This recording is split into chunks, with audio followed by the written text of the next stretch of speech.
আসসালামু আলাইকুম রাহমাতুল্লাহ। আশা করছি প্রত্যেকে ভালো আছেন, আলহামদুলিল্লাহ। আজকে পবিত্র কোরআনের সূরা বনী ইসরাঈলের 13 নং আয়াতের অংশবিশেষ নিয়ে আলোচনা করবো ইনশাআল্লাহ।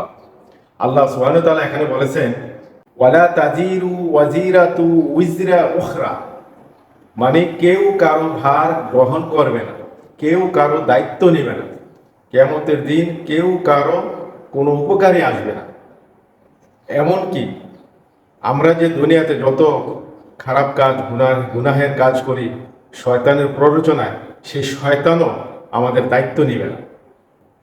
আমরা যদি কেউ জাহান্নামে যাই, আল্লাহ সুবহানাহু ওয়া তাআলা আমাদের সবাইকে জাহান্নামের ভয়ঙ্কর আযাব থেকে ক্ষমা করুন।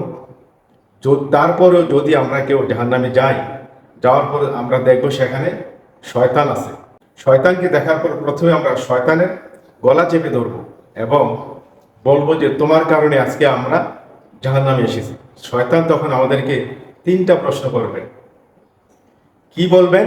শয়তান বলবে, তুমি যে আজকে আমাকে দোষারোপ করছো, দুনিয়ায় থাকাকালীন তুমি কি আমাকে কখনো দেখেছো? তারপর বলবে, দুনিয়ায় থাকাকালীন তুমি কি আমার কথা কখনো শুনতে পেরেছো? তারপর বলবে, দুনিয়ায় থাকাকালীন তোমার কাছে কি নবী রাসূল, কোরআন হাদিস অথবা দ্বীনের দাওয়াত নিয়ে কোনো ব্যক্তি আসে নাই? তখন ওই ব্যক্তিটি বলবে, হায় হায়, শয়তান তো ঠিকই বলেছে, আমার খামখেয়ালিপনার কারণেই আজকে আমি জাহান্নামে। তো ভাই চিন্তা করুন যে কেউ কারো ভার কিন্তু গ্রহণ করবে না। আসুন আমরা নিজ উদ্যোগে আমরা কোরআন হাদিস অধ্যয়ন করি, সেই অনুযায়ী আমল করি। আল্লাহ সুবহানাহু ওয়া তাআলা আমাদের সবাইকে তৌফিক দান করুন। আসসালামু আলাইকুম ওয়া রাহমাতুল্লাহি ওয়া বারাকাতুহু।